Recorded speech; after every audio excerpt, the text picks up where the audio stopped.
Good evening. The palace says President Bongbong Marcos was the palace says President Bongbong Marcos will not break any law for the sake of reconciliation with anyone. In his podcast released on Monday, May 19, President Marcos said he is open to make peace with the Dutertes since he does not like conflicts. He also said he is open to work with anyone despite political differences for the benefit of the country. In a briefing on Wednesday, May 21, Presidential Communications Office Undersecretary Claire Castro was asked about concerns from some political analysts that a potential reconciliation could undermine efforts to hold the Dutertes accountable, especially with Vice President Sara Duterte facing an impeachment trial.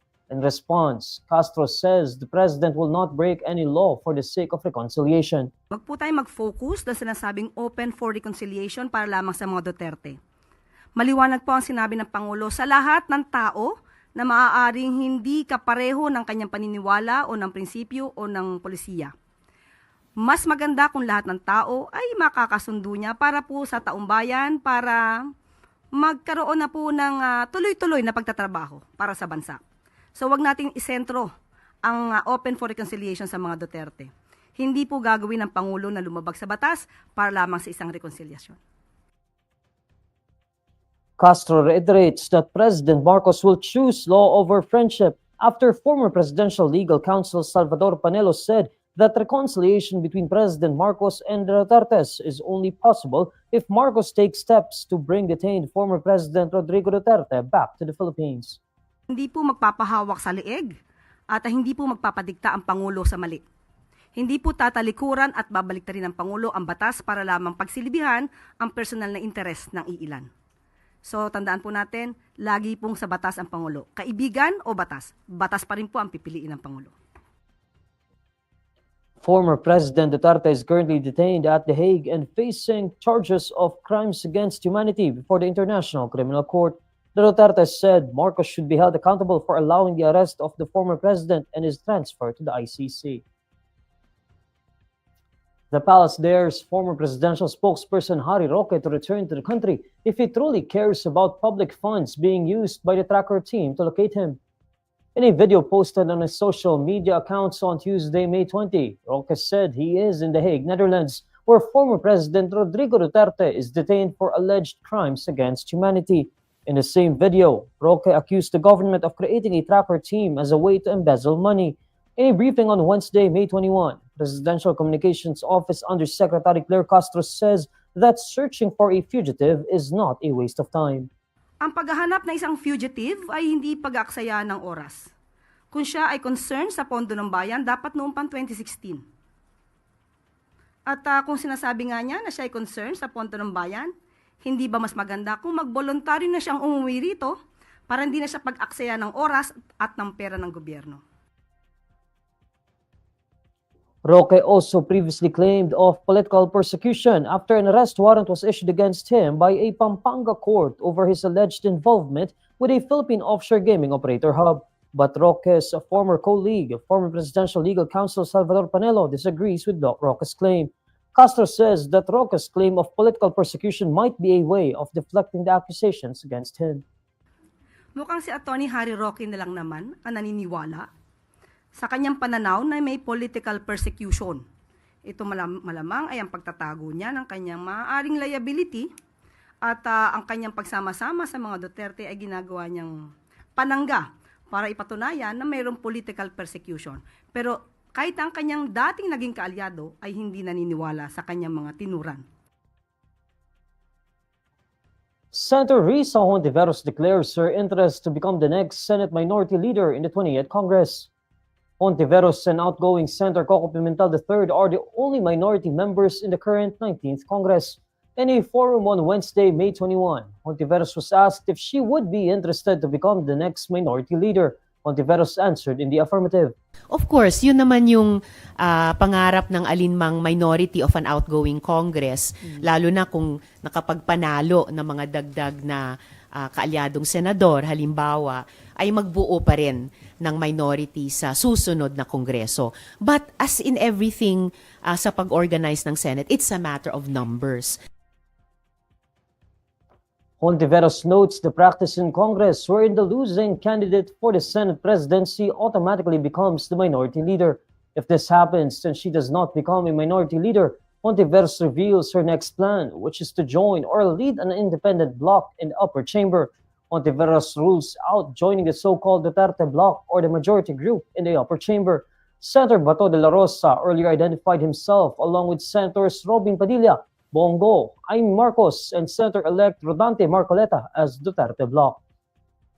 Para maging consistent sa nakaraang 9 na taon at lalong maging consistent sa mga susunod na taon hanggang 2028, 2034, 2040, importanteng manatiling consistent na hindi sumali sa majority, lalo na kung hindi naman ako kaalyado ng administrasyon, at mag-provide ng alternative pole or center of gravity para sa mga opposition and in the other independent forces, pati sa labas ng Senado. Senator Risa Hontiveros says she is open to becoming the standard bearer of the opposition bloc for the 2028 presidential elections.